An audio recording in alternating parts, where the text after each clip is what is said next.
So we'll start today's webinar. I expect others to join. They will join. So respected senior members of INS and friends, it is my pleasure to invite you again today to this INS webinar on this Saturday evening.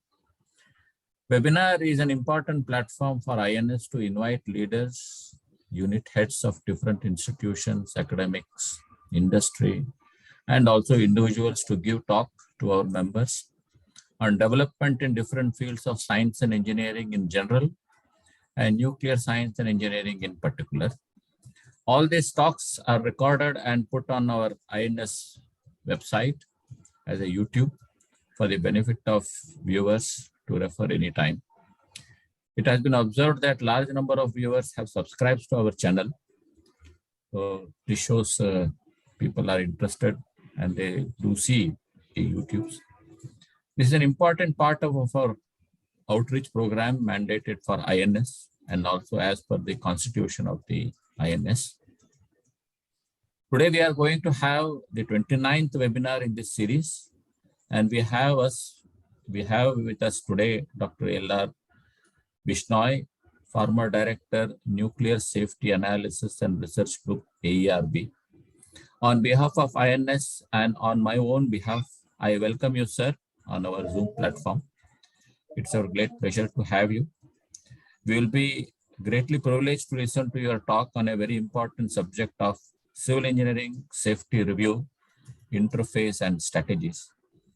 The safety of civil engineering, civil structures under normal and adverse operating conditions of a nuclear plant happens to be central to mitigate the site consequences.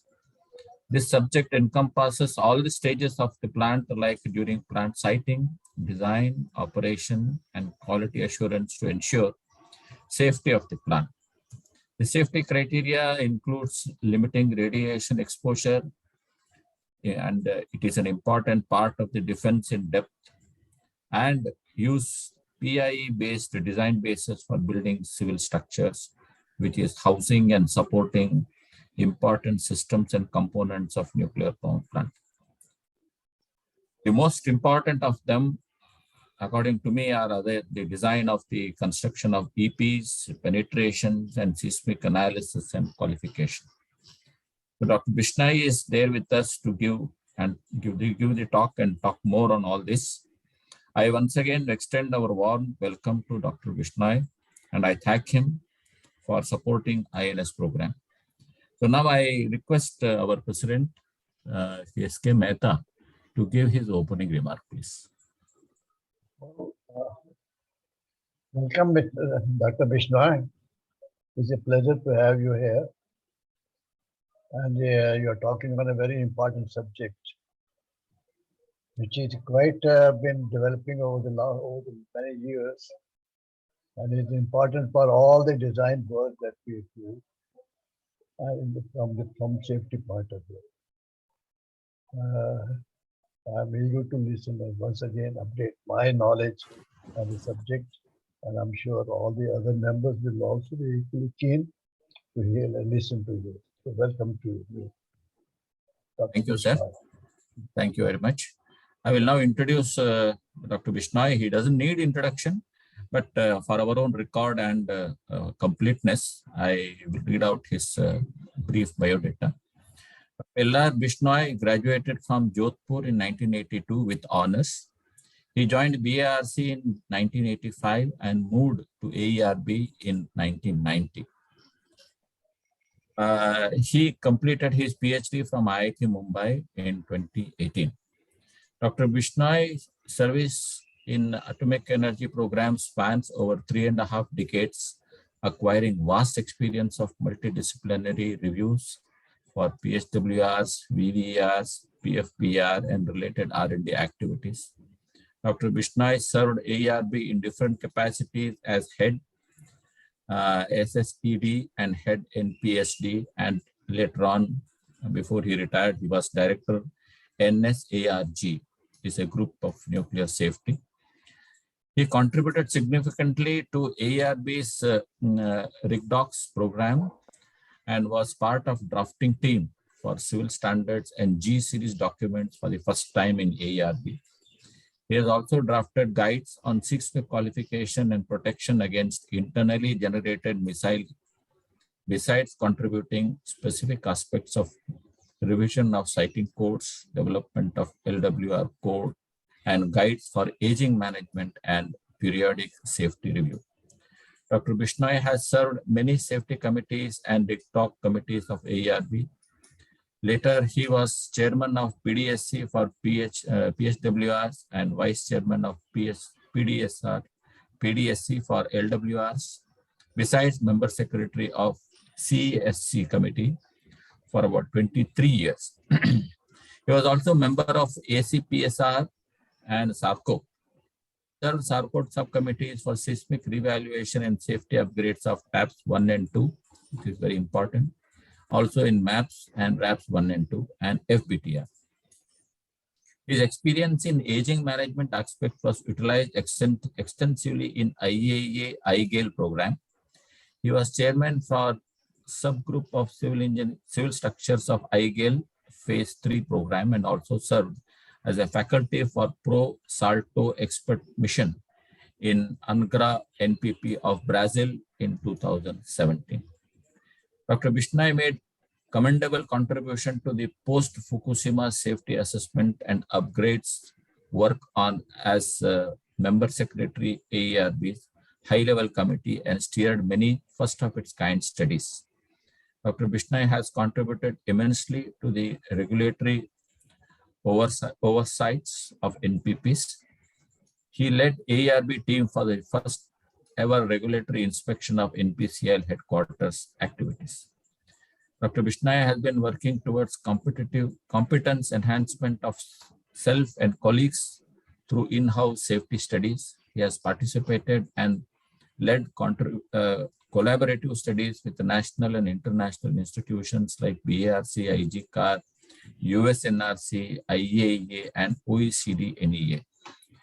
Bishnoi also has served expert appraisal committee of MOEFCC standing site selection committees of DAE, BIS committees for standards on concrete structures, earthquakes, and DAE panel to select experts to assist BAEC, that is Bangladesh plan. He is editorial board member of 3 international journals and he has published over 80 technical papers. He has conferred upon by awards from Indian Nuclear Society of Metals in 2003 for his significant contribution in engineering, civil engineering safety review of nuclear power plants, AERB Group Achievement Award in 2011, AERB Leadership Award in 2013, AERB again Group Award in 2016. Besides his academical work and expert as a safety man, he has also excelled in academics and sports equally. He has completed Mumbai half marathon during the inaugural year and the full marathon in the next year. It's a commendable biodata. So I now, it's my privilege to welcome Dr. Bishnoi to give his talk to our INS members. Welcome, Dr. Bishnoi. Thank you very much, Dr. Ramarao and Sri Mehtaji for such wonderful words introducing me. And I also welcome all the senior stalwarts of the nuclear industry in India who are present, to whom I had this opportunity through INS to talk about. So here I begin. Civil Engineering Safety Review is the title. And I will be talking about first the interfaces it has on disciplines. Normally, civil engineering safety perhaps being considered as a little apart from the normal disciplines of nuclear industry, but I will say that how it is integrated. Then I will also talk about the regulatory challenges of safety review and what strategy we adopted in this process. Why such challenges and what type of work and what was needed for review. I will also touch upon the complexities of those subjects and how we moved on. So here I go.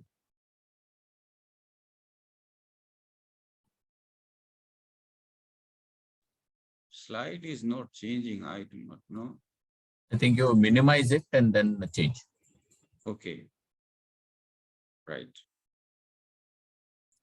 Yes. And again, maximize it. Isn't it? Better if you maximize, but Okay. it's still Yeah, visible. it's okay. So Yeah. this is the outline. I will introduce the subject, then talk about interfaces in design and construction, as well as agencies and disciplines. Then I will cover a bit on external events, because that forms major part of the civil engineering safety review, and it is a interdisciplinary also to some extent. Then about the internal hazards, which is civil engineering, seismic safety, external flooding, geotechnical safety, structural safety, construction safety, and challenges during safety review. Strategies for effective safety review and the concluding remarks. Scope of civil engineering review. The term civil engineering safety encompasses site characteristics and site suitability studies, quantification of the external hazards in mathematical form suitable as an input for working out response of civil structures. For example, the weights, impacts, impulse, vibration, blast, shock, and acoustic waves, static and dynamic fluid pressure, solar or explosion heat, snowfall, rainfall, dust and debris impact, etc. So many loads are there which the civil structures are to be designed for.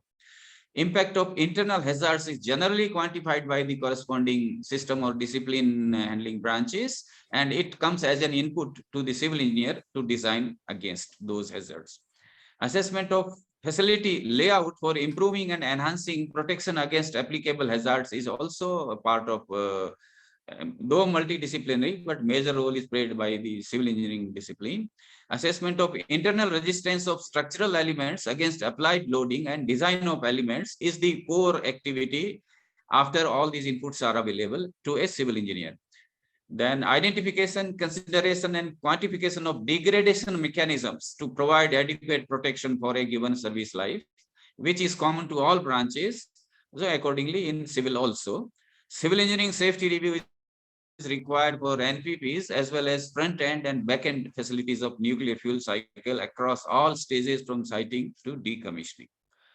Now in design and construction, overall civil review interfaces with and includes the following subjects, which if you find, each of them will have a master's or a PhD program, but they are all handled in civil engineering safety review at AERB. Geology, geophysics and seismology, geotechnical and foundation engineering, meteorological phenomena and climatology, computational fluid dynamics, dispersion studies, surface water and river or channel flow, dam break studies, hydraulics, hydrodynamics, coastal engineering and shore protection, tsunami and storm surge, demography and land survey, concrete technology, plant layout and building layout, roads and highway engineering, earthquake engineering, structural analysis and design, degradation mechanisms, and aging management of civil structures, monitoring of site-related parameters and external hazards, and instrumentation as well as processing of the data obtained from the instrumentation for structural, seismic, and geotechnical parameters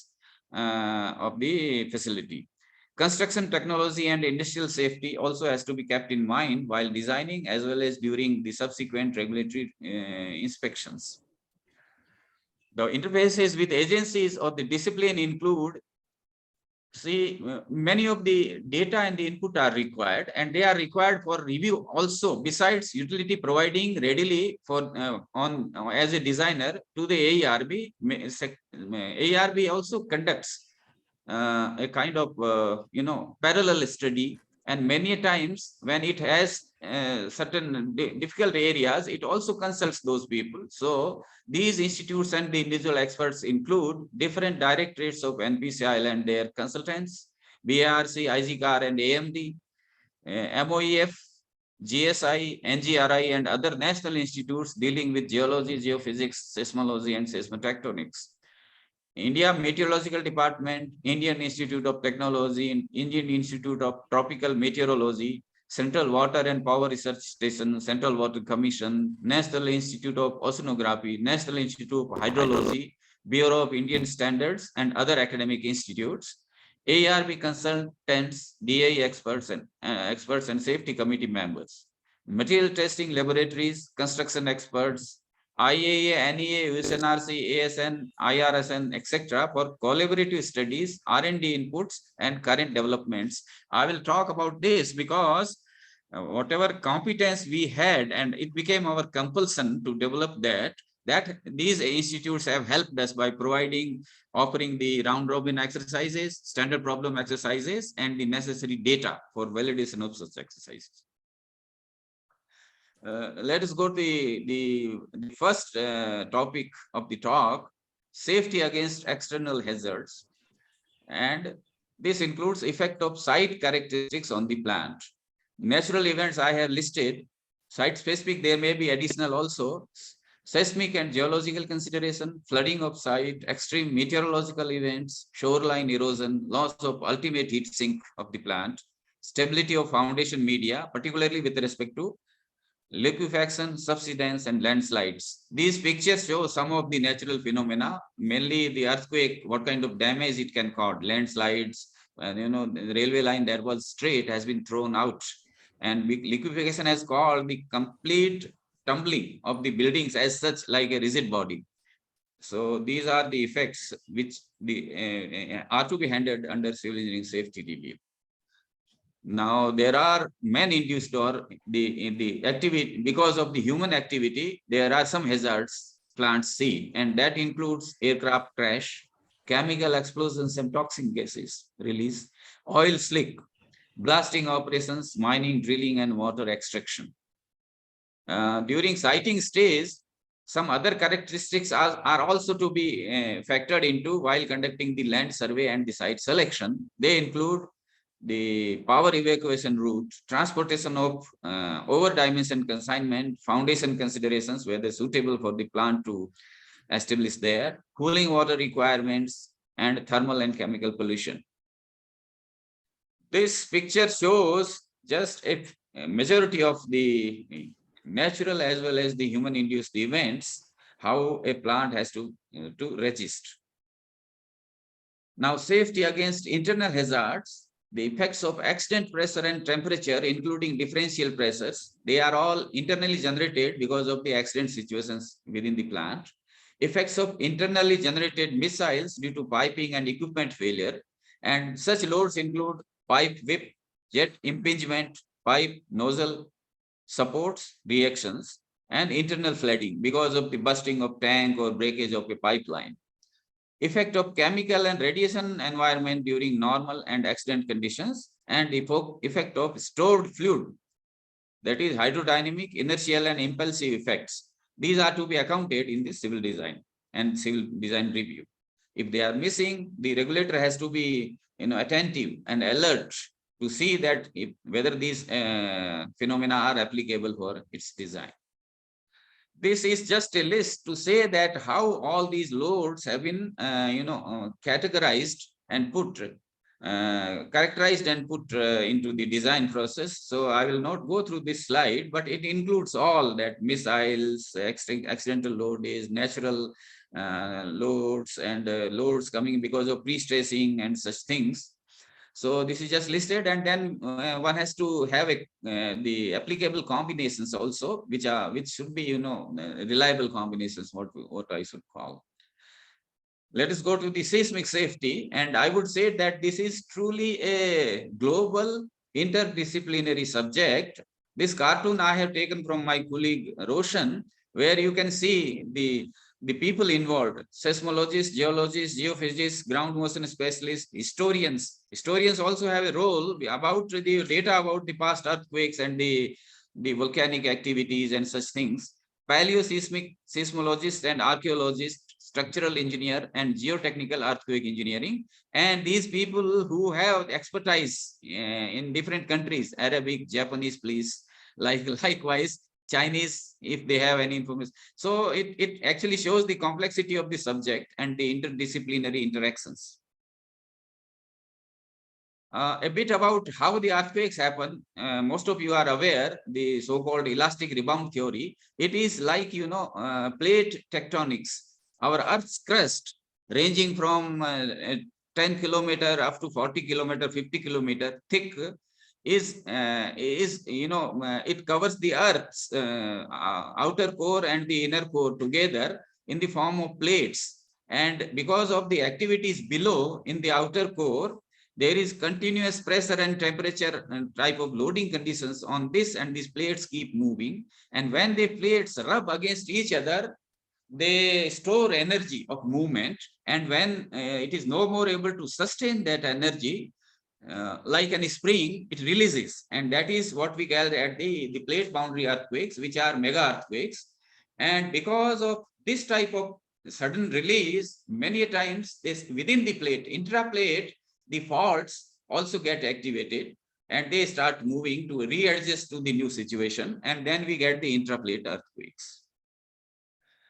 This just shows how our subcontinent, the Indian subcontinent or Indo-Australian plate, which is actually subducting into the Eurasian plate. If you see here, this the Himalayan belt, which is seismically very active because it falls on the plate boundary. And that is why we are also considered to be a seismically active zone, because of the tectonic boundary and the consequent effect of it on the intraplate earthquakes. As you can see, like the western coast of the US, we also have the active earthquakes, and then we have also these, Indonesian region, as well as the Australian and the Makran, Iran regions. So major challenges and the issues with prediction of seismic hazards are scarcity of data, like earthquakes. You have in our country, we have hardly 50 years of recorded earthquakes. And beyond that, we depend too much on history, and there the historians, archaeologists, and all these people come to our help. And the tectonic information is also not well documented. So this is a limitation. Possible lack of surface manifestation of faults or activities of the fault, particularly in the Indo-Gangetic plains and all that. Lot of deposit is there, the soil deposit is there, sedimentation is there over the base row. So the fault is not visible, but it is there, and someday it gets activated, you get earthquake. So these are the challenges. Then seismic hazards, because of the seismic activity, include vibrating ground motion. It causes shaking of the ground, and then it may also create sometimes a fault on the surface, visible fault, separation of the two parts of the earth in that local area, if the fault is very near and the earthquake is of high energy. Ground failure phenomena such as soil liquefaction, you remember very well our Andaman and Nicobar liquefaction activity, also the Ahmedabad liquefaction during the the Bhuj earthquake. Slope instability, subsidence, and collapse, they happens mainly because subsidence and collapse, because either there is a cavity below the site in the earth because of extraction of fluid like oil or water, or there can be a karstic phenomena. That means the limestone rocks are there which are soluble in water, and over time they get dissolved in water and create cavity that may cause subsidence.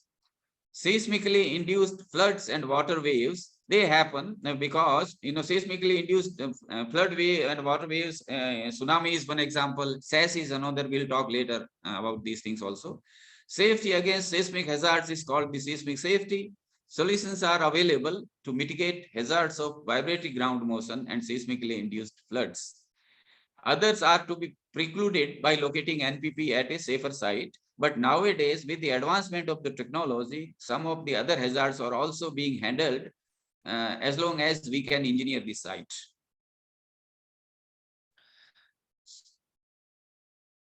One thing I will keep mentioning a little bit about the Fukushima, because that is mainly a great example of the natural activities affecting the plant. And here one great lesson from the Fukushima is that there is a possibility of crossing the design basis event or the design basis earthquake, we call as beyond design basis. And this is a reality, because whatever advancement in science and technology is there, nature will throw some surprise. So we have to recognize this fact. The constant evolution of seismic environment due to dynamism of the underlying geophysical processes and thus modification of the seismic potential. What happens at a site, we have certain seismic potential of the site. Over 10 years, it changes because of the dynamism of the Earth's geophysical processes. Possibility of unaccounted seismic sources in the site vicinity. These are the facts one has to take into account as a lesson from the Fukushima. Seismic safety, because of its pervasive nature. Now, what happens? The ground shaking happens at the footprint of the building, but it moves all along and the vibrations reach to the top floor. And there, actually, it is an amplification, much higher than the ground vibration. So, it can jeopardize integrity and functionality of each vulnerable part of any facility. Vibrations can affect plant safety indirectly also, through interactions between structures, distribution systems, and also release of hazardous substances, fire or flood induced because of the earthquake, as well as many times, the rescue operations are also impaired because the debris block the access paths. Debris formed because of the collapse during earthquakes. Earthquakes can jeopardize the concept of physical and functional redundancies by causing simultaneous damage to multiple redundant components, what we call as common cause failures. The pictures on the right side, what you see is a Fukushima before the event of 2011 and after the event, which is a classical example of the damage by earthquake, combined damage by earthquake followed by the tsunami. The measures for seismic safety are thus important for setting up and operation of an NPP. Seismic safety measures are implemented in 3 stages: siting, plant engineering, and plant operation. Siting stage consists of assessment of engineerability of the site, whether the site is suitable for the seismic hazards to engineer it. The plant engineering stage is the major stage where all seismic design is carried out and the ground motion parameters are quantified, and accordingly all system structures and components are designed and qualified for this motion. During operation stage, mainly the activity is monitoring of the seismic activity as well as the other natural hazards, and also revising the data through the periodic safety reviews. And if there is a increased risk, then one has to have assessment of the plant. Then mainly the design basis ground motion parameters include the P ground acceleration, design response spectrum, and the design time history.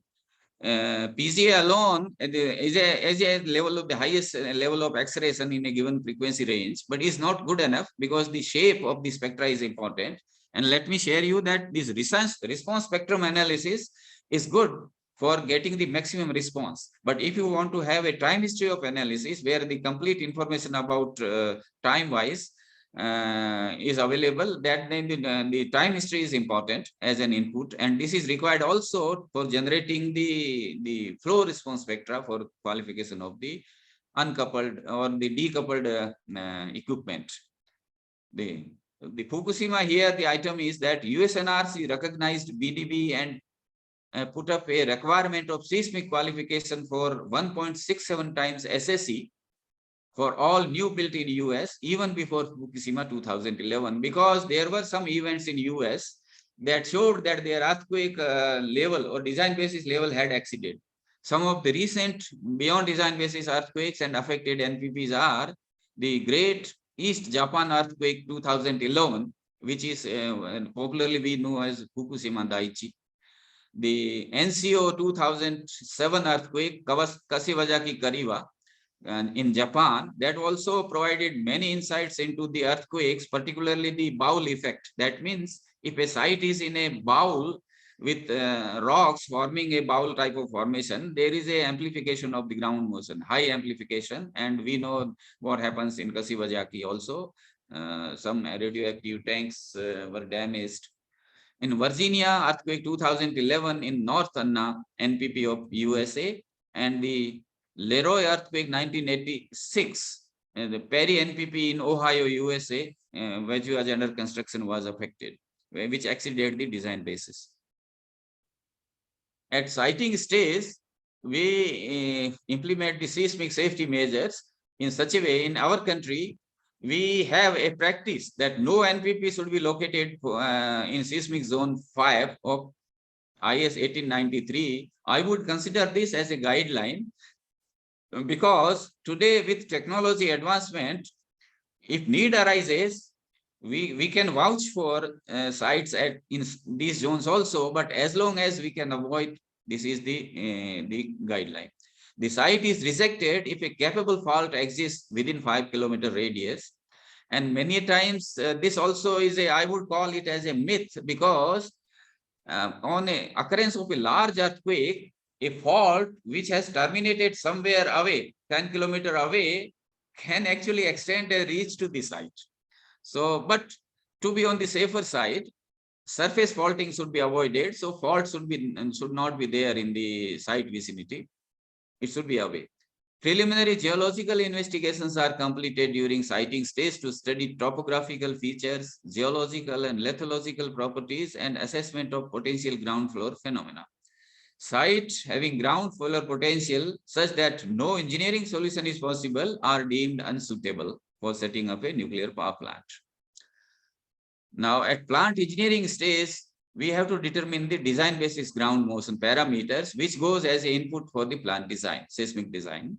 Detailed geological, seismological, and geophysical investigations in site region and geotechnical investigations in the site area are conducted. They range from the 300-kilometer radius to 1 square kilometer. And as we come closer to the site, the detail of the investigation keeps increasing. Post-Fukushima, seismic assessment approach varied, and people have adopted a seismic margin approach, in which what is the margin available that was quantified. In other cases, they fixed a ground motion level higher than the design basis and assessed for the safety of the plant. No established methodologies exist to qualify SSC for BDB. Here I would say ARB, the Siting and Structural Engineering Group, did a commendable job. We'll just talk a little about that. Probabilistic approaches may lead to the unrealistic estimates for large return periods. What happens? This science of probability is a data-driven science. So you try to extrapolate a shorter data to a large period, then there are high uncertainties. Then in deterministic approach, now the name suggests that it is purely a mechanics-based approach, where we have the limitations to predict maximum, and there is no means to identify an unidentified source to account for the unidentified or hidden sources. BDB should cater to higher magnitude earthquake from a known fault like Fukushima fault, which fault was known, but its capacity during 2011 earthquake was exceeded. Whatever was predicted, it was much higher earthquake. And Bhuj earthquake actually happened where there was no documented fault in that area, and it was discovered later after this earthquake. Further, on plant engineering, we have the seismotectonic model that has to be developed, and you will see on the right upper corner here, this is a model. Model actually is nothing, but it depicts the location and the size of the earthquake sources. Like these are linear sources, and the faults and their lengths, which are seismogenic, that have been active in the last 10,000 or 1.1 million years. And there are aerial sources where seismicity is diffused and spread across the area, so we cannot take a single fault. So it's aerial seismicity, and also point sources are there, which are to be accounted if we cannot assign them to any fault.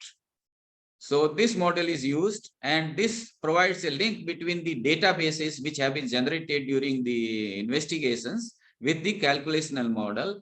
And then there are methods to work out the potential of these the seismogenic sources and then the effect on the site because of the given magnitude of earthquake. Probabilistic seismic hazard analysis actually is a preferred tool nowadays, and it may be supplemented with deterministic one. But the advantage with the probabilistic seismic hazard is that it lends systematic treatment of uncertainties can accommodate alternate models, because you can postulate, you can change this configuration and the aerial sources including in a particular area or this area, which gives the maximum effect. But its rationality hinges on adequacy of large and reliable database. Now, Fukushima BDB, no definite guidelines, and thus ARB together with utility, particularly NPCIL, we adopted a multi-pronged approach in which a intensity-based approach was adopted, because we have large data historically also about the effect of the earthquake rather than the magnitude, the energy released. So, and there are methods now available to convert this intensity-based data into the magnitude of the earthquake. So this is what the ARB, based on the suggestion of the experts on this subject. And you see the Indian map here. We have converted the map into peninsular India with intensity of 8. This Bundelkhand Graben, which is a seismically little less active. So we have given intensity 7, which includes the Kota region also. And others are the foothills of the Himalaya, as well as the Kutch region of the Gujarat. They are intensity 9. We have not gone beyond the foot of the Himalaya, because the upper area is much active. Then NPCIL suggested a magnitude-based approach, where they suggested that depending upon the zone, we can augment the SSE by a half magnitude or 1 magnitude. And then we also adopted a hybrid approach, where compatibility of the results from the two approaches were considered. Actually, this work went on with large number of discussions with experts, geophysicists, academicians at Roorkee and other Kanpur, as well as GSI geologists and all that. And we approved finally that how to tackle the ground motion quantification for BDB. The first exercise undertaken for peninsular India. This is actually nobody has, even the other the geologists and the seismologists have not worked on this area in the past. This is a PSHA diagram. Quickly, the difference between deterministic and this is that first you have zonation, which is similar to what we did in deterministic. Then you work out a recurrence relationship. That is a earthquake exceeding certain magnitude, how many times it has occurred, this relationship. Next, we go to the attenuation. That means for a given magnitude, ground motion at a distance, how it affects. And for that, a probabilistic approach is taken, where we can work out the mean value of the ground motion, or the 95 percentile or 84 percentile, depending upon sigma or 3 sigma, whatever we want to take. And this is the curve obtained. And then we use all this information to work out the probability of exceeding certain level of ground motion. This is the probabilistic seismic hazard, and this is an important input for the seismic PSA. Now, an important aspect of plant engineering is the soil structure interaction. Soil structure interaction actually depicts the effect of the structure on the soil. The soil undergoes certain deformation, and then it modifies the response of the structure, and this give and take goes on in a static phenomena. But in earthquake, vibrating ground motion, it goes beyond that. And there is a kinematic interaction also, because the vibrating ground motion itself is modified because of the presence of the structure. So all these are accounted. Different models I have shown, the kinematic effect, and then the soil impedance, they are modeled and put together. Here, different ways of accounting in for a stick model or for a 3D model. If there is a layered soil, then we can also have the modeling of the stiffness and the shear modulus layer wise and include in our model.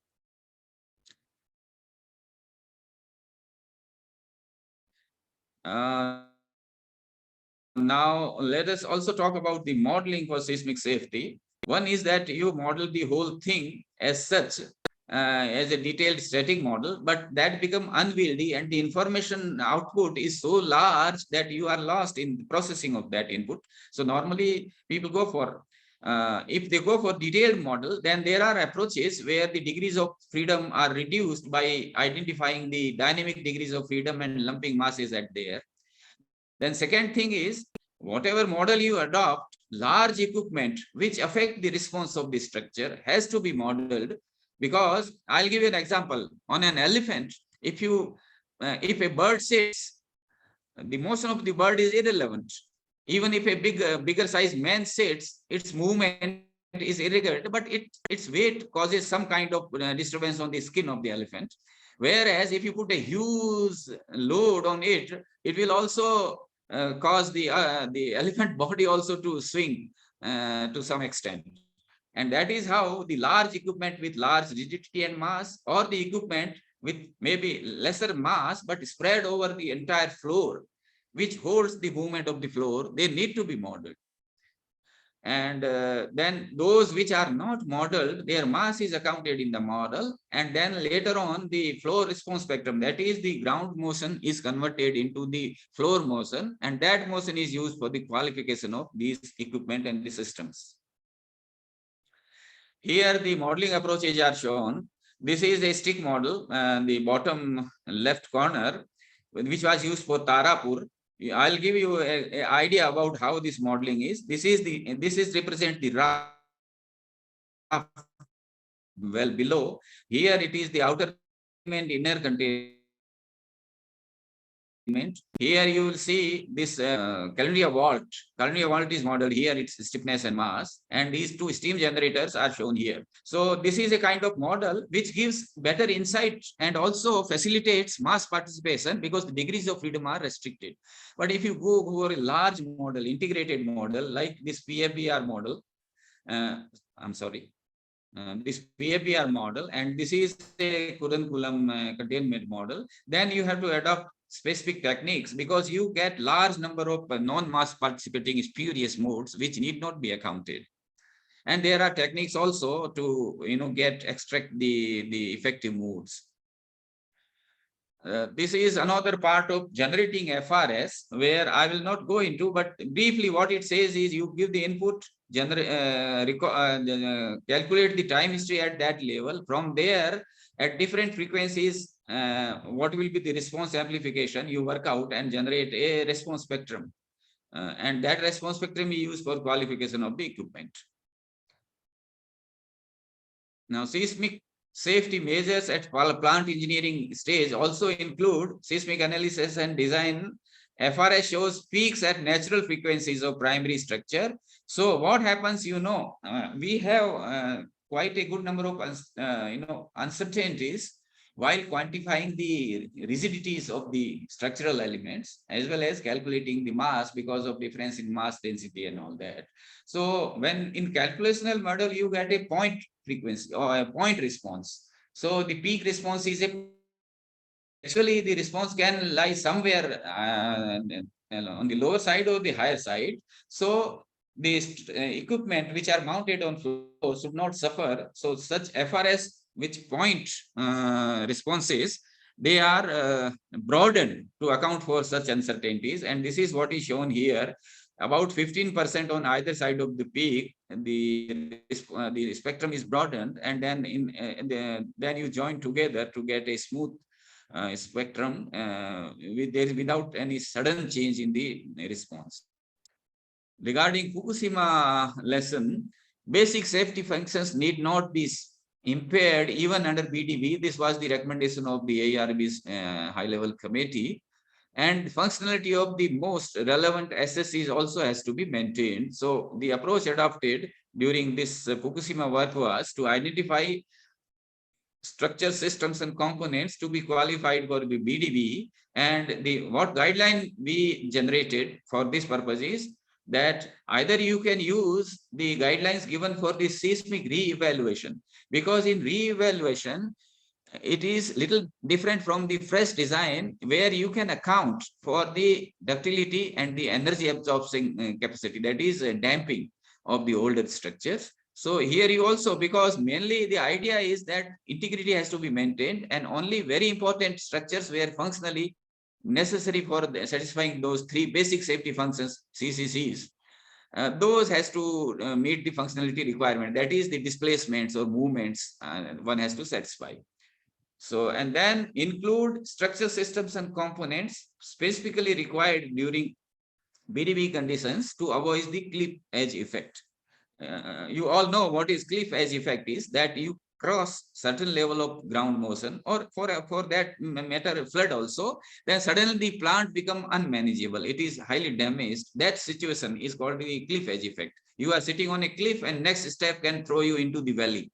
So that should be avoided, and for that purpose we include such SSCs which may lead to cliff edge effect. Define performance objectives. Here, depending upon the requirement of the structure systems and components, how much level of drift or movement we can permit, how much damage we can permit, those has to be defined, and there are methods in the nonlinear analysis and also the simplified methods of the pushover seismic analysis that we can account for such things. In ARB, we carried out such studies. You see this picture of a typical building. This is a station auxiliary building, perhaps is a 700 megawatt, where we worked out the margin of RC framed shear wall structures using the pushover approach. And the seismic qualification of floor mounted, this is again a pioneering work, and we have published 2-3 papers on these work, which are we find a lot of people following these papers for their academic work. Now, when we account for the nonlinearity, if you see this diagram of the response spectrum, the dotted line shows when you do not account for the nonlinearity and the damage, the response is so high. But when you account for that, the overall response goes down, but its frequencies also are reduced. So there is a shift. You can see the solid lines, it has shifted towards the lower frequency, but the response has come down.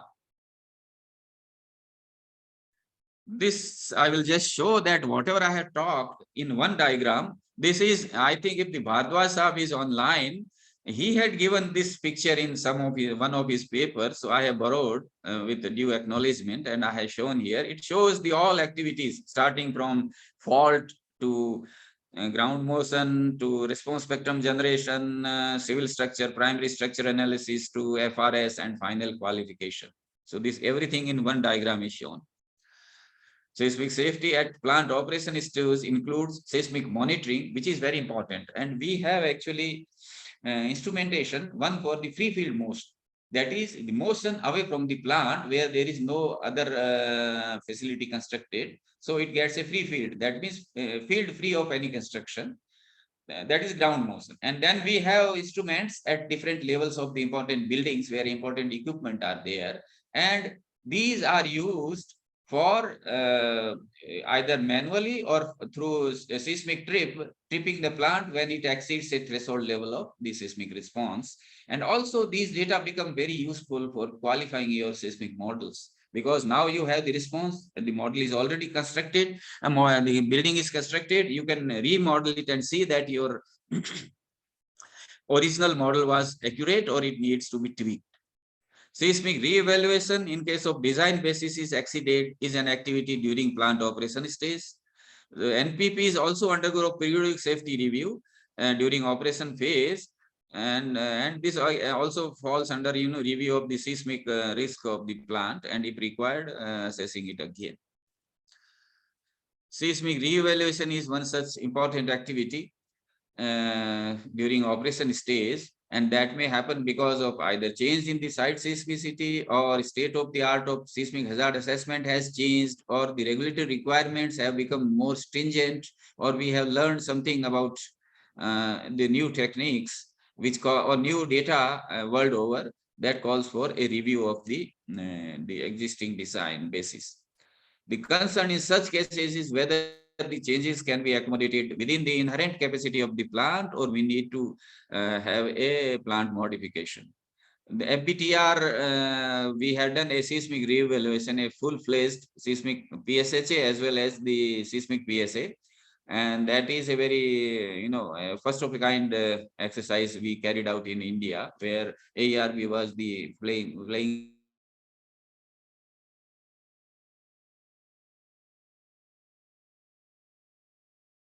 lead role along with IGCAR. seismic margin assessment, Dr. which is a Bishnoi? code-based method, like Hello? yeah, Dr. yeah, Bishnoi, yeah. you Please. can mute your video because there is some interruption in between. Video takes a lot of bandwidth, so you can mute your video and then continue. Okay. Mute video, no? Your video, you can mute it. I have muted. Yeah. So The now presentation is visible? Now everything is visible. So you continue. Oh, my face is not necessary. My voice is good enough. Yes, because video takes a lot of bandwidth. Yeah. And another is seismic PSA during re-evaluation stage. Okay. So I think I have to skip.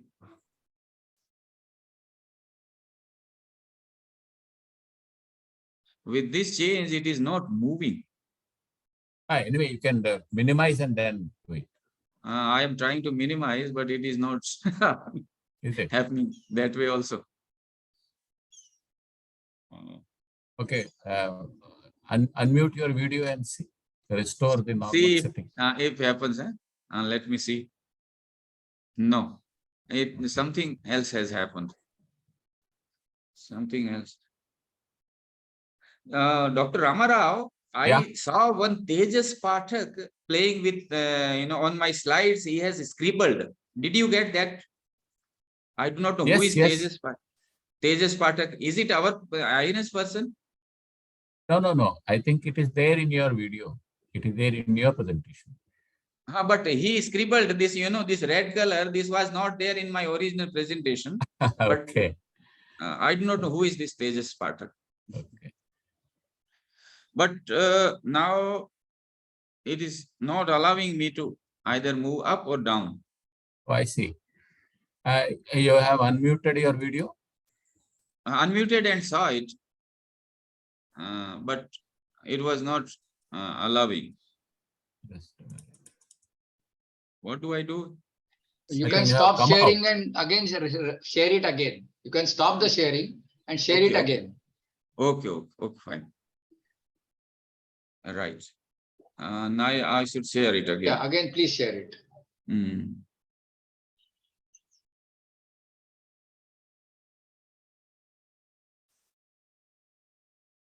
Yeah, it is there perhaps. Yeah, you can go to your slide.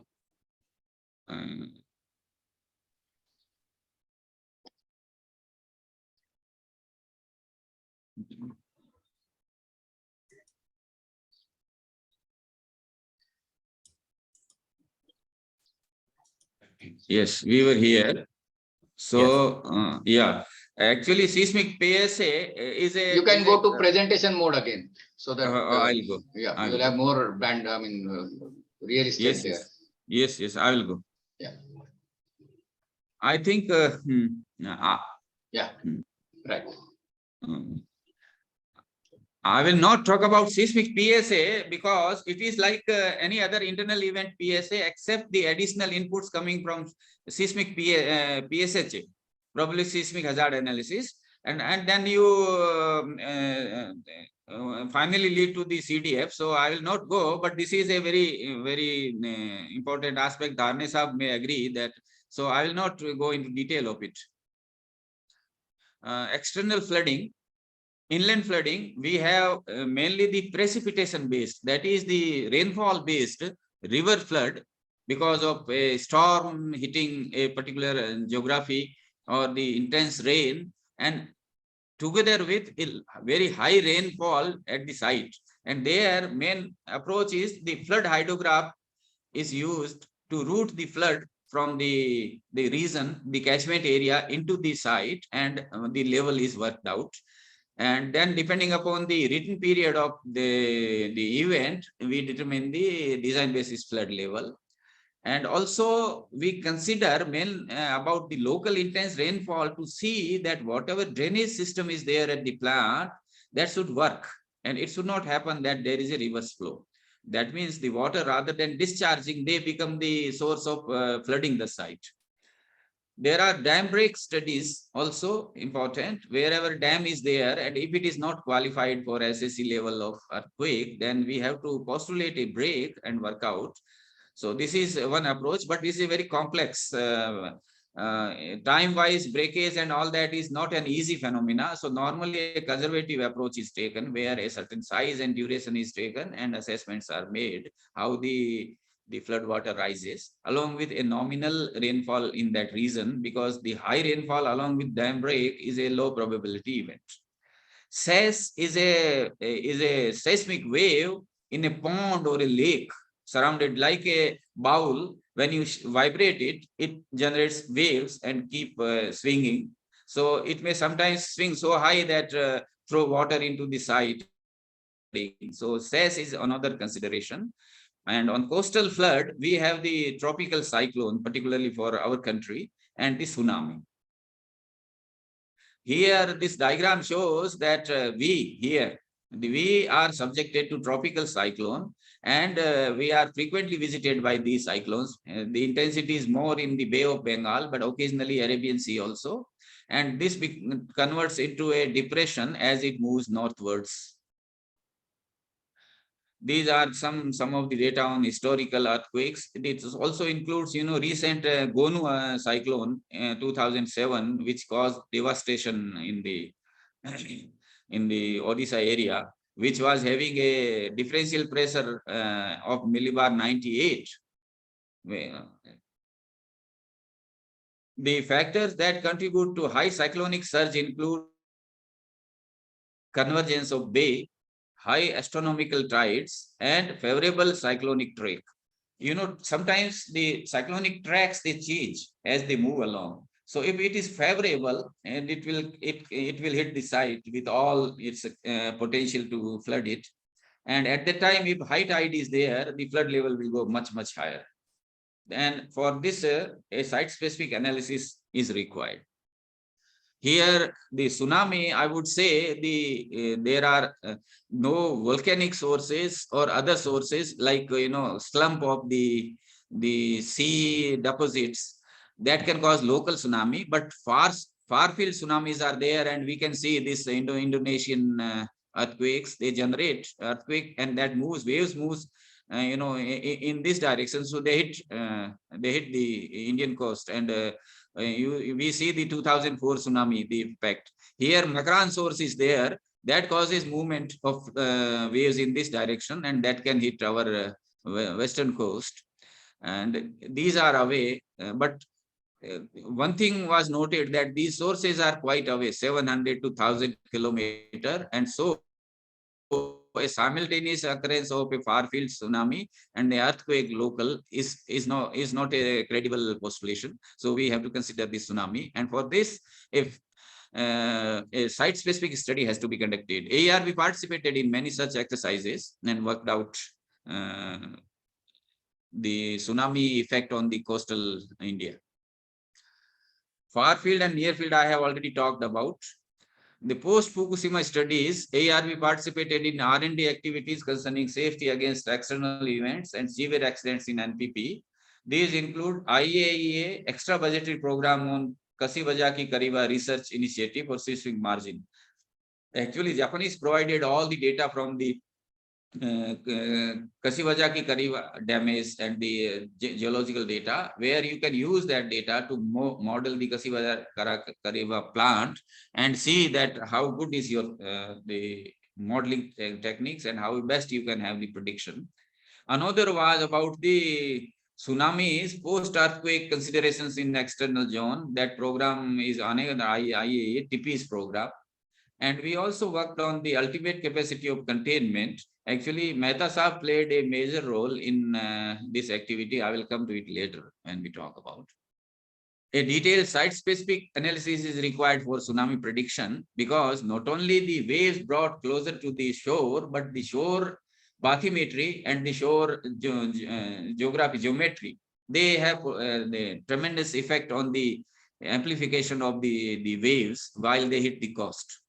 The evolution shall include accurate near-shore data. In some locations, shoreline bathymetry may be such that it causes very high amplifications in wave amplitudes. Either such hotspots shall be avoided in siting of NPPs, or suitable protection measures shall be implemented based on detailed site-specific studies. Actually, such information is now available in AERB because AERB did extensive tsunami propagation studies. And also, it participated in the BRC's round-robin exercise on tsunami, particularly for the Vizag site. A GIS-based inundation map should be generated to understand the vulnerability of each NPP sites and the coastal region. Now, external flood PSA is another area which AERB actually embarked after the Fukushima, and this study was undertaken. Earlier, actually, seismic flooding was not taken very seriously like earthquakes, but the Fukushima raised all the concerns that the floods can be more devastating sometimes. And that is how the seismic, the PSA studies also attracted attention of the people. Then incidents like storm-induced flooding at Le Blay plant of the NPP France. This was in 2000, I exactly don't remember, maybe 4. The flood events at the Fort Calhoun in USA and tsunami at Fukushima brought forward the importance of external flooding as an important contribution to the NPP risk. This diagram I have taken from the study, which actually it was a team headed by me with IGCAR, some members from BRC, NPCIL, and AERB also, SRI together. We did an extensive external flood PSA of PFBR. So the steps followed for this purpose are depicted here. Let us now a little bit talk about the geotechnical safety. That is the foundation engineering actually, and the soil and the rock mechanics. The geotechnical investigations include preliminary investigations, and these are done during the site selection stage and the site evaluation stage.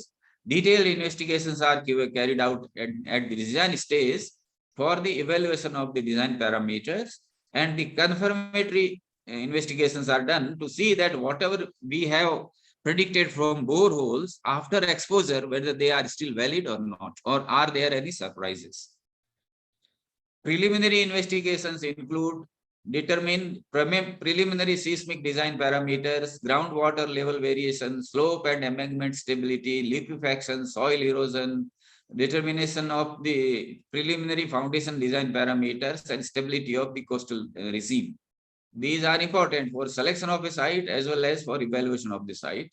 And the detailed investigations are useful, and they are conducted after the plant layout is finalized and building loads are established. Now you have focused area where to have the detailed investigations. To obtain detailed database for safety analysis pertinent to the site, direct and indirect methods are used for exploration and in situ as well as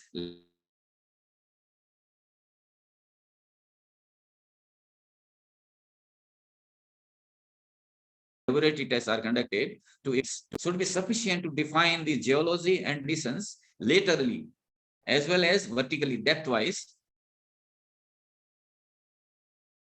for designing all structures and excavations. I hope you are getting it because I am getting a message that my internet is unstable. Yeah, Dr. your voice Ramarao? is sometimes getting lost in Sometimes, between. yeah. Sometimes Okay. disruption is there, but it's okay. Okay. Okay, it's Okay. fine. So, but should I continue? Sure. Yeah. Okay, sir. Now, geotechnical investigations at site selection stage include limited borehole investigations conducted to understand the profile of the strata, preliminary seismotectonic investigations carried out to rule out capable faults, site evaluation stage for geotechnical engineering parameters. You can conduct either a seismic refraction number of together with selected number of boreholes, or a full-fledged geotechnical investigation which can later be used during the detailed investigation. And for seismotectonic environment, shear wave velocity measurements are to be carried out at a site. Geotechnical investigations include evaluation during the design stage. The current regulatory guides are based on the USNRC. Actually, we have a lot of detailed information about the geotechnical investigation with the USNRC Reg Guide 1.132 and the RG 1.138 and the IAES specific safety specific guide S8.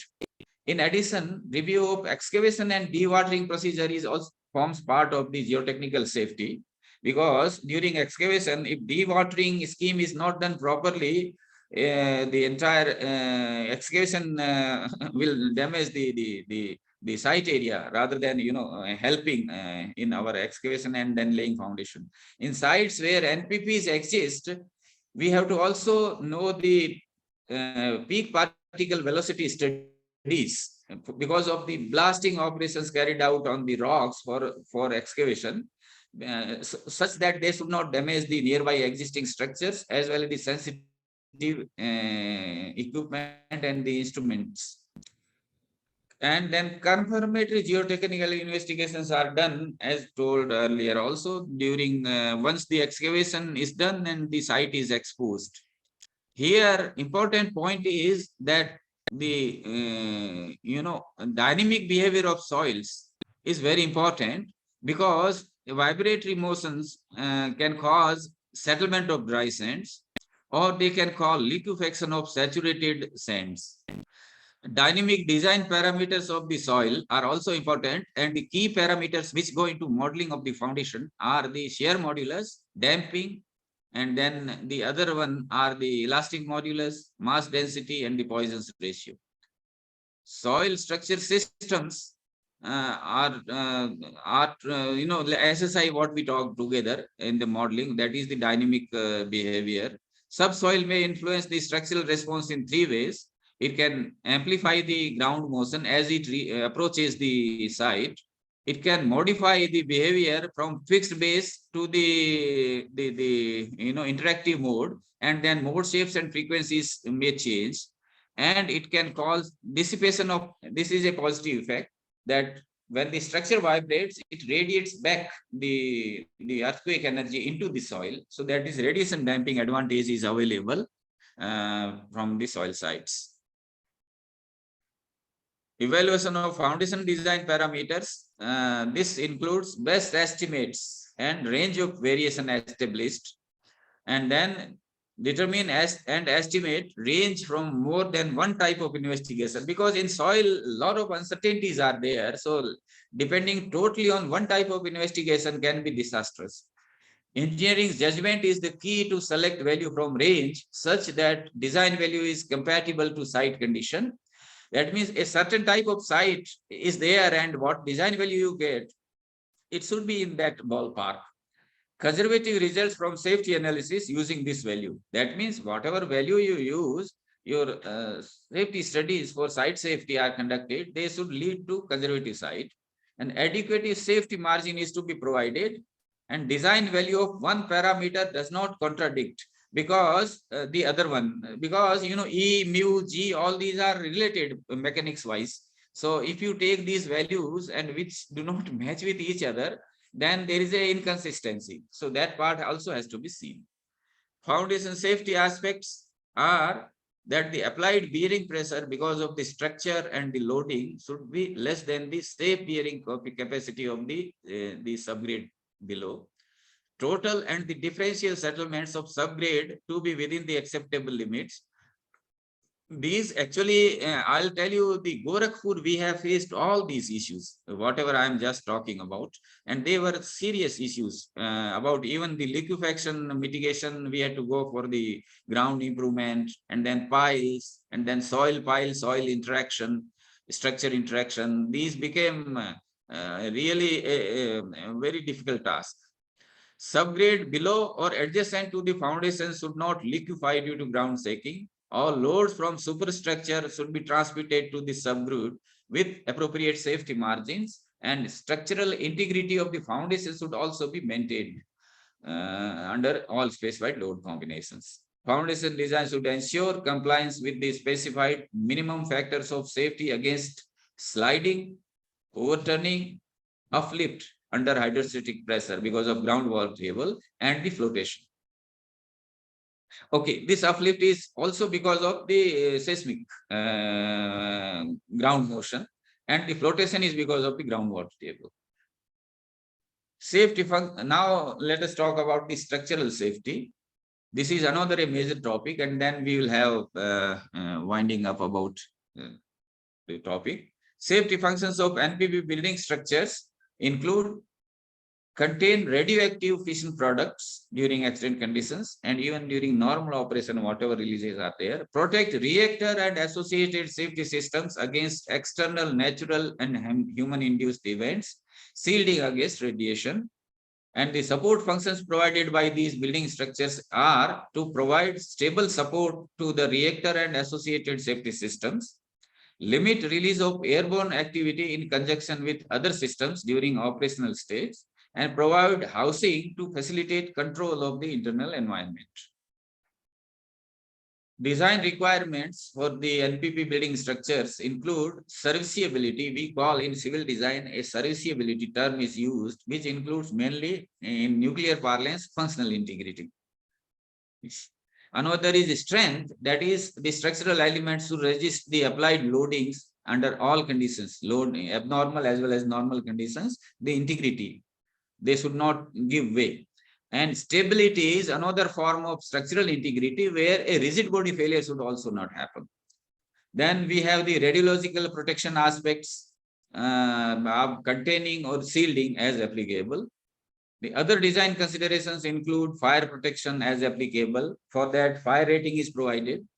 Aging management and durability aspects are to be factored into depending upon the type of site, its aggressiveness, and the facility, what it is handling, and its impact on the durability of the structures.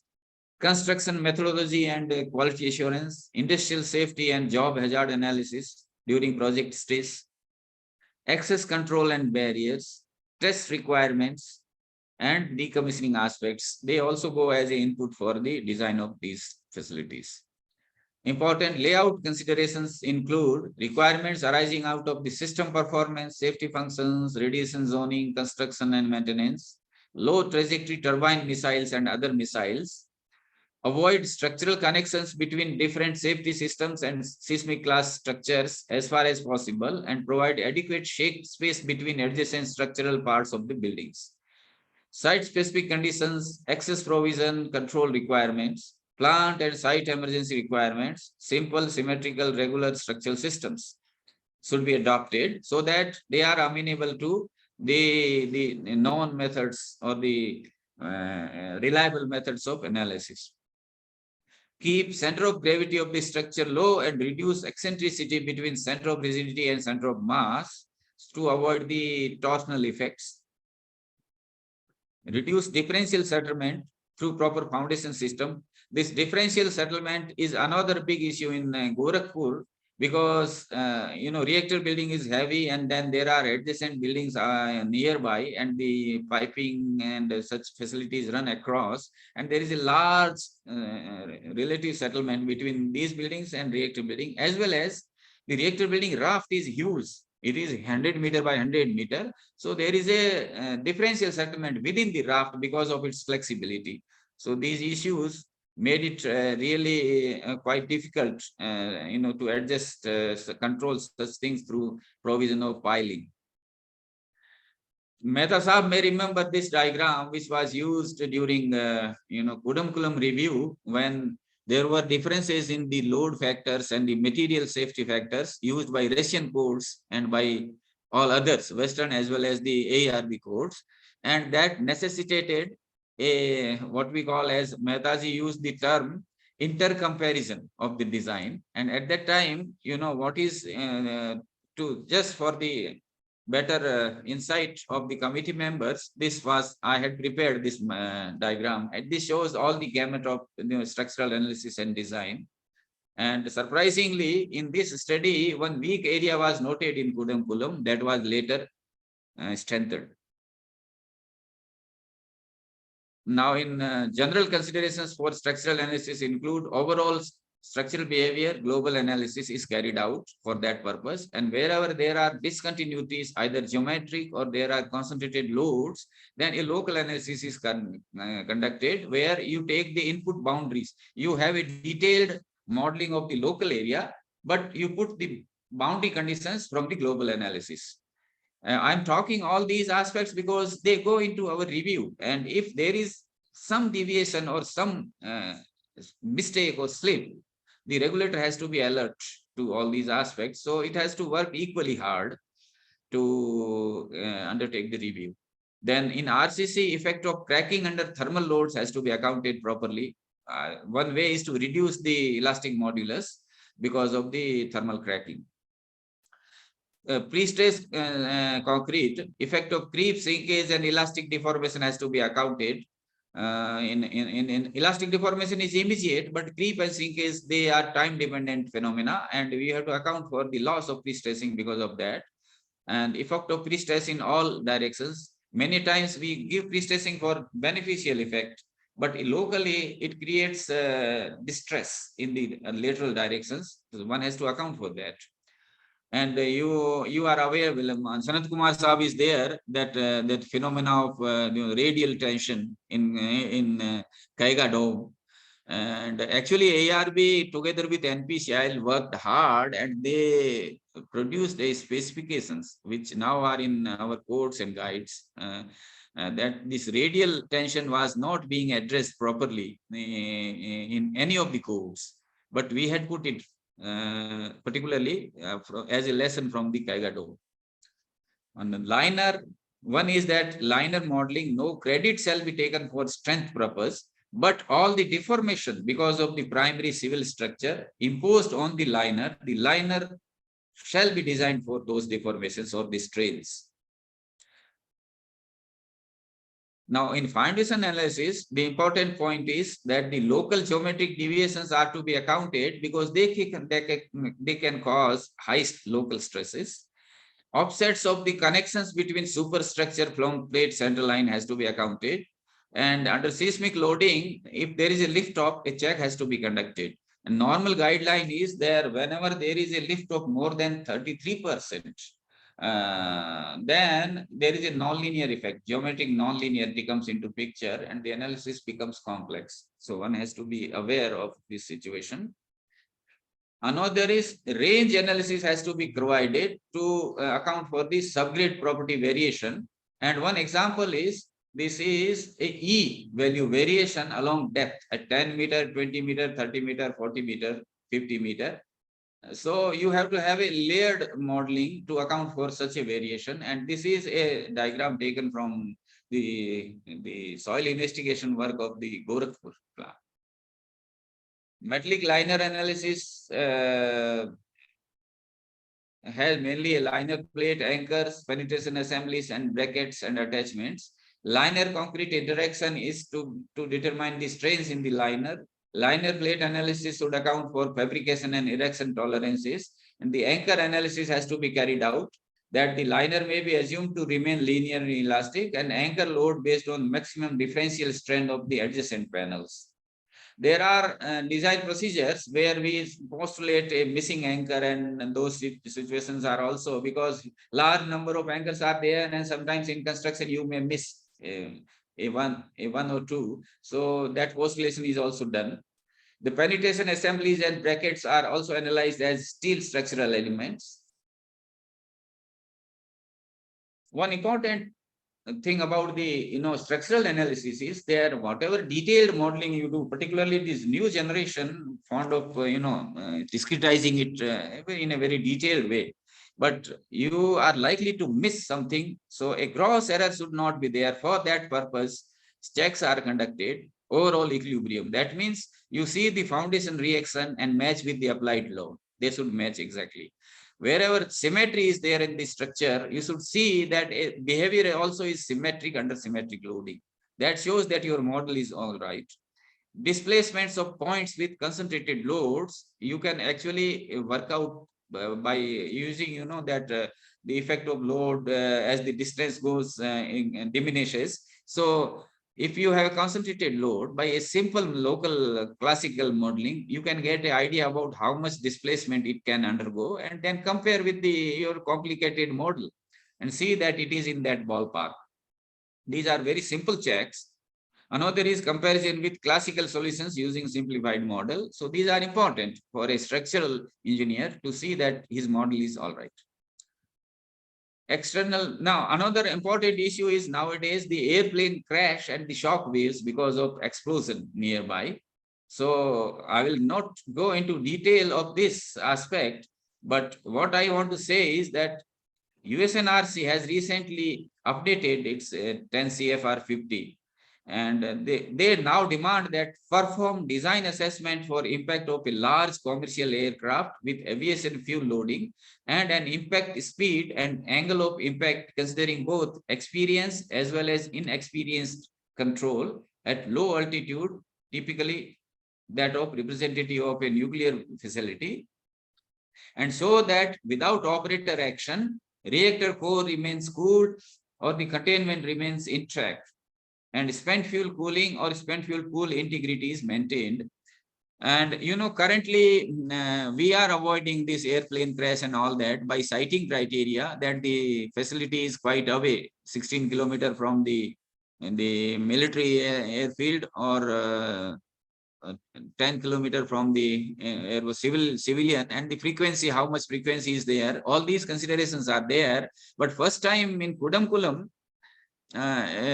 aircraft impact analysis was carried out, of course, not for commercial, but for Learjet and Cessna type of planes. And at that time, Mehtaji, again, I would say the great contribution of Mehtaji on his persistent effort to get these analyses done was about, even he mentioned about aviation fuel spreading after impact, these, how it can affect. And nowadays, these all aspects are forming now part of the BRNS studies. And we also conduct the large plane studies, mainly to see that whether the plane can penetrate and damage the reactor system inside. This I will skip, but what it shows is that how the load history will go. First, when the fuselage hits the plane, the fuselage deforms and it offers lesser resistance. Then it continues at this constant loading until the engine hits, and suddenly a high rigidity impact is there that causes huge load. And when the engines are past die, then it diminishes because the tail wing gets crushing, and finally you get the end of the loading. So this is a time history used in the plane crash studies. Again, APC something is there, but I will skip because maybe the time, maybe it will be taking too much time to explain all these things. But I would say in brief that what we do is we do a global analysis like seismic analysis for the frequency effects of vibration, and we do local missile impact analysis for the hard missiles because of engine and all that, to see that how much perforation or damage it can do to the shielding. Another part of structural analysis is that is under severe accident conditions and the containment integrity. So important thing is that although containment capabilities are determined primarily by the requirement to deal with the design basis accident, significantly greater loads could be accommodated because of the design process. And now you are going beyond the linear elastic behavior, so you can tolerate much higher load until you totally reach to the collapse stage. The accident management strategies could be directed to secure maximum benefit from the available additional margin in the containment. Containment threats during severe accidents may arise because of the fuel coolant interaction that leads to very high pressures, or hydrogen combustion, or molten core concrete interaction, as well and the related long-term pressure and temperature loading. Containment integrity assessment requires fragility curves for different levels of overpressure and temperature. And here I would say that again, we participated with USNRC. We got the Sandia National Laboratory test data, and we validated our model. And here, Mehtaji has insisted that the containment of the Kudamkulam should be shown to have a minimum factor of ultimate capacity should be a minimum as specified in the ARP guide. So this study was insisted. Initially, NPCL tried to have a simple back the envelope calculations, And this was, committee was not very pleased with this approach. So he kept on insisting, and then there was a tussle. Now, of course, a stalemate. At that time, we were requested by Mehtaji and by then chairman, Mr. Bajaj, to whether you can undertake. So it was an opportunity for us actually, because we had already developed a team through the Sandia National Laboratory, and we conducted Kudam-Kulam analysis, full-fledged. Even later on, we included the air barrel to see that this local air barrel and all that, they should not become a factor to reduce the overall ultimate capacity. And this study is also internationally very much appreciated, available in the technical literature being referred to. This was another important activity done by AERB, although such studies are already also being done by RED, all 7 RSD and NPCIL. But these I'm mentioning because they were the need of that time, and the AERB came forward to conduct such studies. Now on construction safety, quickly, what I want to show is, if you see this pie chart, the construction, the cost distribution of the construction, civil construction accounts a significant amount, 12%. Mechanical is at the highest, 20%. And then there are others, interest during construction, 14%, and all these, and nuclear systems, 18%. So the construction work at site is quite significant, civil construction work. So the methodology of construction, one has to develop it, we review it. We also review the quality assurance program for the project construction. Then we insist on mock-up studies wherever there is a complexity of construction and we are not sure whether we will be able to get the quality we intend in the design, and then insist on the qualification and training of the workforce. Here, then in this construction methodology and all that, we ask details of besides the quality plans and the standards being used, core planning and sequencing has to be decided, considering the design inputs as well, including the orientation of the construction joints. This issue became important during the Kaiga Dome investigation, that construction joints, if they are not properly oriented, the shell action is jeopardized. Core size orientation and sequence, vis-a-vis auto de-shuttering, because somewhere if you are casting in such a sequence that the pressure may cause the other part of the dome to get lifted from the shuttering, that should not happen. So, and then here I just want to show this slide. These are inputs taken from NPCIL presentations. Civil construction, majority of the work is done at site, 67%. Whereas in other areas, most of the work is at the factories and away from the site and brought there, and quite less amount of work is done at the site. Of course, important, but done. Except for mechanical, where also a significant fabrication and erection is done at the site. Now, mock-ups, why become important is, if you look at the top right picture, it shows that how the concrete will go into it. Or if there are areas where large EP or box is there, how the concrete will flow below it. All these aspects, wherever we see, we insist for mock-up, and we learn from that through mock-up, simulating exactly the real construction situation, and then the dissected, this mock-up construction is dissected to see whether there are weak areas or not. If there are there, what precautions are to be taken, what design modifications are to be done. These all are learned through the mock-up. Then inspection is an important part. So a written inspection program has to be there. Construction written plan, construction conferences, regular weekly meetings, qualification and training, planning and inspection activities, that all include part of the inspection program. This is not only AERB. AERB has the regulatory inspection program, but this is rather more for a project people to implement the inspection program. checklist for inspection of concrete construction include pre-qualification of materials, mixed design approvals, inspection of batching plants and mixtures, pre-placement inspections, placement inspection, and post-placement inspections. Many times at site, such heavy equipment, this is a dome top portion being lowered. So here, this structure is particularly designed to carry this transport from the ground to the top and erect it there. This is a Kudamkulam, you can see this Kudamkulam site dome. Here it is a Kakrapara, where the prefabricated liner ring is to be transported and put at the site.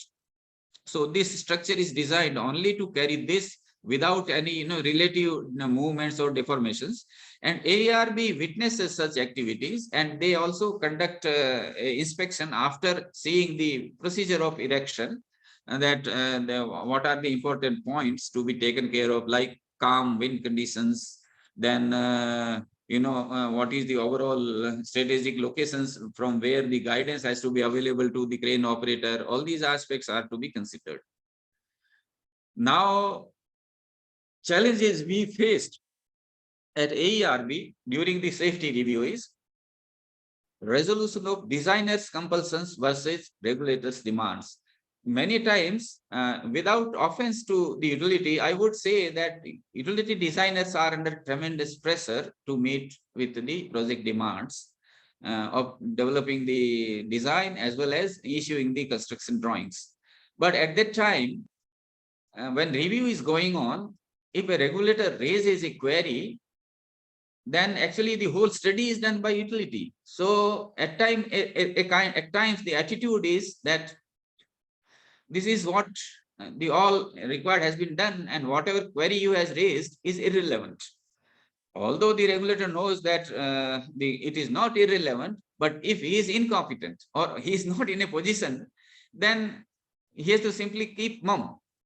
So for a regulator to raise any query, genuine query about query or concern about safety, he should be competent, and if situation demands, he should be able to work at war footing to develop same model and to show that this is what it is. And this has happened to us. Actually, this has strengthened AERB like anything because of such situations. I don't take this as a kind of a negative point from the utility, but whenever utility raises this type of situation, it gives an opportunity for the regulator to develop themselves. Now, this has led to the competence development for meaningful safety review and prevent falling prey to the ignorance is bliss. Another approach could be that whenever something is coming, okay, the designer has done, why scratch my head, let it go. So then we become a post office, the typical language used. And then respect also is like that only, that anything can be got cleared, whatever we do, and that creates a negative impact on the design office also, because sometimes under pressure, the design office may try to push the things, which if nobody is seeing, it may be sometimes, dangerous. Tackling pressure of project schedule vis-a-vis compliance to genuine regulatory requirements. I recall Sanat Kumar Saab, who is here actually, that the kind of pressure he has put from the engineering directorate side on the sites regarding, sometimes in notes the project people, and rather meeting the requirements of the ED's engineering office. And that was great that he showed he was a crusader at that time. So this Kaiga investigation and the subsequent re-engineering, it went in a very systematic way, and good results because of Sanat Kumar Saab and many of other people. But I would mention because I saw him today here, so I acknowledge that also. Expert elicitation to make up for limited regulatory expertise is actually a difficult situation for AERB, because AERB is a government organization and many times these experts' demands are very high. But still, on seismic activity, on flooding, we have called experts all over from the country, from the best institutes of the country, and took their opinion before we decided wherever we got a doubtful situation. Handling of construction safety related issues in fast track is a challenge, because in that case, we should be competent enough to guzzle the feed coming from the utility and come out that it is all right or not in a very squeezed out time period. Managing in-house reviews and studies, interfaces with consultants and review groups, other divisions of AERB, external agencies, utilities at headquarters and site, coordination of safety review and regulatory inspection, staff engagement in regulatory document development program, and collaborative programs with limited human resource and its motivation was also a challenge, because so many activities, limited resource, and people sometimes tend to give up. So how to motivate them? We found a way to motivate also, and some of these, recognition, sending them for training programs, asking them to go for. I will talk to that about what strategies we adopted as we go beyond. Now, strategies for effective safety review we adopted at AERB was development and implementation of a generic review plan. Actually, this I would say that my experience during the SSCD days, later when I moved to NPSD and the SSCD became a section of the NPSD, this was implemented. And this was such a good thing today in AERB that we developed a generic review plan, identifying all areas of review as per the PSAR chapters and corresponding regulatory requirements, documenting them, constituted in-house review teams to address specific areas and parts of review plan. Thank you. Appoint team leaders and provision for identifying project coordinators. This is issued after seeking comments and views of the utility, so that now, excuse me,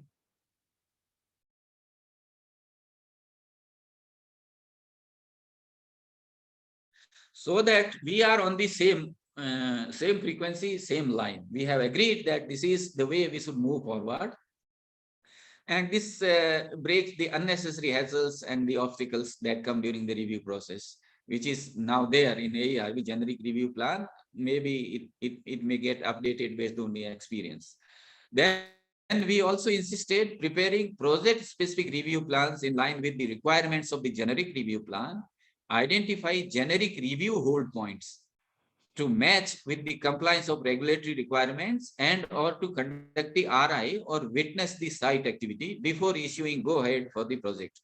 This is a very important activity. This happened during Bhadwa Sahab, he was the chairman, and he gave this idea of RHP, although we were practicing in a different way, that now whatever important points are there, you identify a priori, generic way, and during review, if you have some specific issue, add to that RHP list, so that review, when reached at that point of time, you check that the site activity is consistent with this progress of the review.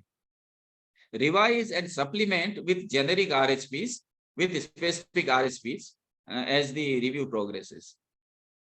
Seek inputs from all stakeholders of the project. Stakeholders are actually the utilities, the different divisions of the AERB itself, and the site people, NPCL design office as well as site EPs. They should also agree to whatever review plan we have, and ensure representation of project coordinators in the review teams, so that they can provide timely inputs and expedite the review process. Conduct detailed and systematic in-house review before arranging review by safety committees. And that has become now a strength. I remember in early days, dozens of review committee meetings, 50, 80, 90. Now that number has come to less than, 1/3 of that number, because of strengthening of the in-house review. And it started mainly with the civil review, and now it is there in all reviews, civil, systems, mechanical, electrical, CNI, everything. This in-house review, because we got good manpower, we trained them, we also worked on their competency, which I'll just talk later. In-house review before arranging review by safety committee, this has become a necessity in AERB and is a compulsory. This review consists of 2 levels. First, we conduct a review whenever a document is, many times what happens, a document is sometimes submitted for the sake of submitting. So now what we do, within 2 weeks, we conduct a quick review and see that document is appropriate to undergo further review, or it cannot be admitted for review. So that is first level review. And once it is admitted, we conduct a detailed review for its acceptance. We conducted, I mean, say that AERB, I hope that this process is continuing because it is 1 year. So I can claim that this is continuing. Each review comment should have a regulatory basis. This is a burden on the regulator that they cannot comment at their whims. They have to say that this comment is because of such and such regulatory requirement or such and such technological requirement, which marries well with the regulatory safety requirement. Also, every observation during regulatory inspection should also have a basis. These bases shall be recorded along with the comments and the site observations. Develop in-house expertise in specific areas, subjects of regulation through appropriate training, in-house assignments, participation in collaborative R&D programs, and encouraging the self-study by these people. Encourage and insist for professional update and academic development of individuals consistent with the area of work. And here I would say that we encourage people registering even for acquiring the higher qualification in the reputed institutions and in areas of importance to the nuclear industry, as well as we encourage people who have excelled through nominating them for awards. This award scheme in a way is helping the young generation because they get highly motivated when they are nominated for the awards and they get it. Develop divisional objectives, integrating all functions and responsibilities of the division, identify sections, groups, and individuals' responsibilities, and link with the timelines so that all these strategies have been implemented and these are being practiced with great success in effectiveness of safety review, enhancing efficiency, as well as credibility of the regulatory actions and the regulators. So I have come to the end of the talk, and my concluding remarks are actually nothing but an acknowledgement that AERB provides great learning opportunities because of accessibility to all information and the data relevant to nuclear industry. But conditions are that one should follow business ethics and have perseverance and discipline to use these data for the right purpose, for the benefit of the industry and the safety. Civil engineering review had occasional testing times through challenging situations. It came out strongly and laid foundation of some regulatory work culture for all others to emulate. This in turn made AERB a regulator of IST. This change, if you see, Dharne Saab will agree, and utilities also recognize that the AERB has become a strong regulator. And this is not just like that, but by enhancing the competence of these people who could have a meaningful dialogue with the knowledgeable regulators and the researchers who are hired by the knowledgeable utilities and the researchers hired by them. I'm lucky as well as grateful to have worked for DAE in general and AERB in particular, and had seen some contemporary stalwarts of the nuclear industry who acted as beacons of learning and leading. I acknowledge the opportunity provided by INS to speak to an august audience as members of INS, and I will cherish this as a sweet memory. Thank you very much for your kind attention and the time you gave during this attention. Thank you very much. Thank you, Dr. Bishnoi. I think your presentation Thank you, speaks Ram. volume of work done by you, ARB, and the project authorities in ascertaining the safety regulatory aspects of nuclear power plant. I will now request Dharnesap to see if there are some questions because it's already late. It's already a bit late. But anyway, that was a fantastic discourse. Of course, the depth and the thickness of it was fantastic. It shows that Bishnoi has been in the thick of it for last so many years throughout, and the conviction which he gave us through this lecture and the information and the procedures which are being followed. The lecture was really fantastic. It gave a lot of enlightenment to us regarding various small aspects. See, whatever happens when almost everybody of us goes to AERB, but we go for a particular purpose and we are not aware of the rest of the things what it goes on. But you have given a fantastic overview of, because civil structures get related to everything. So you have given a very nice overview, and we are thankful that we got a lot of education and a lot of information from you today. Thank you so much. I don't know whether there are questions because it was pretty. No, Mehtaji has a question. Yeah. Mehtaji has a question. Thank you, Dharnesap. Thank you for such nice words. Welcome, sir. Mehtaji. Unmute yourself, sir. Yeah. Can you hear me now? Yeah. Yes, sir. I'm taking the floor for two reasons. One is that I must thank Dr. Bishnoi for a very comprehensive presentation, reminding me all what we learned through the process. He has given me credit a few times in his lecture, but I think that was due to the collective thinking of all the persons, particularly those of the persons who are upcoming young engineers, whom Bishnoi also encouraged, and I always value them. And I think this process is an important one, because if we are to learn and go ahead further, we have to respect the thinking of all the youngsters, whether they may be out of the blue or something that's wrong, but there are a lot of things that come there. I'm really glad that this process of structural engineering has been adopted by all other subjects. My main thing was that whenever we do a review process in the ARB, it should be thoroughly investigated by the designers and the design before it comes there from there. Because then the quality of the review gets enhanced, and I think that process is going to pay us a lot of dividends. So I really again thank Dr. Bishnoi for refreshing my memories.